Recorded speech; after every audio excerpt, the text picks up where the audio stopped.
Angie Lau here, editor-in-chief of Forkast.News. We are here in Austin, Texas at the Consensus Conference, and I'm here with Lilya Tessler. She is head of FinTech and Blockchain Group at Sidley Austin. This is one of the global legal firms in the world that's really thinking about blockchain policy. And one of the things that obviously top of mind is the most recent digital assets bill that was introduced for conjecture, for discussion, for Congress to consider. But Lily, as we dive a little bit deeper, you've taken the past couple of days to really dive deep into the articles, into the specificities. Mm-hmm. What are the flags for you that we should be globally paying attention to? Mm-hmm. Yeah, I think some of the areas, it's very broad sweeping. It captures the tax implications, securities, commodities laws, banking regulations, pretty broad in scope, and different regulators in the US are considering different pieces. The one area where I've been focusing a lot of my attention is the application of the securities, commodities laws to digital assets and market participants that are regulated by the SEC and CFTC. So for starters, on the securities side, there's still that open question of if something is issued pursuant to an investment contract, an asset, what is the subject of that investment contract? Is that asset security? Is it a commodity? How does that asset trade on the secondary market or even the primary transaction? And it's pretty well settled in some of the case law regarding primary issuance being potentially under investment contract of security, but the subject of that in the bill is referred to as an ancillary asset. Yeah. And it proposes a disclosure regime where you would disclose as part of a filing certain key information with respect to ancillary asset for a certain amount of time, and then at some point in time that asset would, during the disclosure time, and then at some point for decentralization in the future, the asset would be treated as a commodity, and then it would fall within the CFTC regulation. So it's beyond KYC, it's KYS, know your security, because it might be a commodity. Is this what we're talking about here? Yes, I like that KYS characterization, because it's important, because the U.S. has a securities regime and a commodities regime under two different regulators, right. SEC and CFTC, and right now they're trying to work out the regulators into what jurisdictions the asset fall under, or is it overlapping jurisdiction at some point in time, and certain provisions of this act go to that issue. So it aims to streamline the thinking, at least on the agency side, but it seems to me it's still very bifurcated. The CFTC have clearer jurisdictional powers and rules and maybe expanded a little bit in this legislation, but the SEC still plays a significant role here. Mm-hmm. Yeah, no, it's definitely, it's not that one regulator is stepping away, it's figuring out what portions of the transactions, at what stage of the life cycle of the asset is it regulated by each regulator. And not just the asset, it's about the market participants too.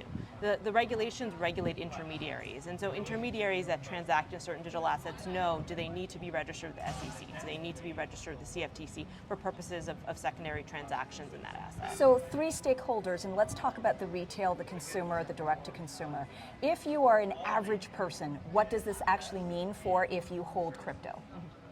I think eventually, it's going to be how can you acquire it? Can you acquire it through your commodities trading firm or through a cryptocurrency exchange as regulated as a money services business or a bank, or do you need to acquire it through a brokerage account, a securities broker dealer, where you would traditional securities today? And so for the average consumer, nothing has changed except the rules are a little bit more clear and maybe the safeguards are in place because the actors that are supposed to do business with you are regulated.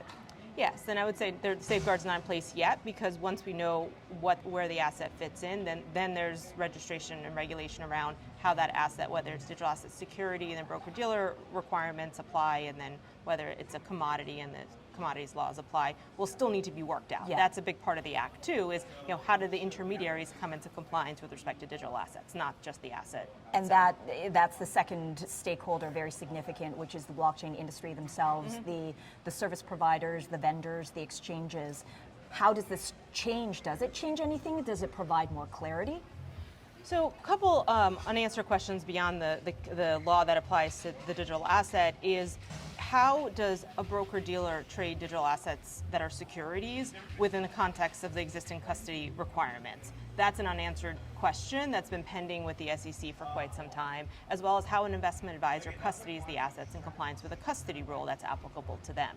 In both those instances, the Act proposes that the SEC within 18 months propose a plan on how those intermediaries can comply with those requirements. That's not something typically you would have a legislative action to do. That's something the regulators actually can see the draft act and act in anticipation of something being passed. So it's something that I'm sure we'll see a lot of discussion in the near term on those particular issues. And for us in a global conversation, I think the third big stakeholder is every country watching what the U.S. is doing legislatively and jurisdictionally and on a regulatory and policy mandate. How important is this on a precedent-setting level, on a regulatory level, and as a signal to other jurisdictions around the world?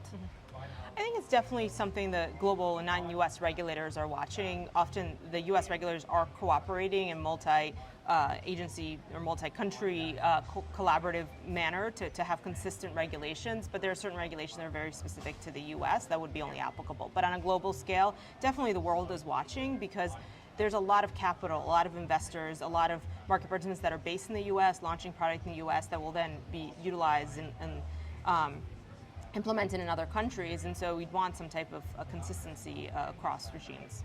Lily, thank you so much for your time and your brain cells on this and helping us really dissect a little bit deeper into the digital assets bill. It is a proposal at the moment, but beyond really the superficial reaction, we have deeper thinking into exactly what the impact is going to be for every stakeholder. These are the conversations that we're having here at Consensus. Lily, thank you so much for sharing your time with us. Back to you.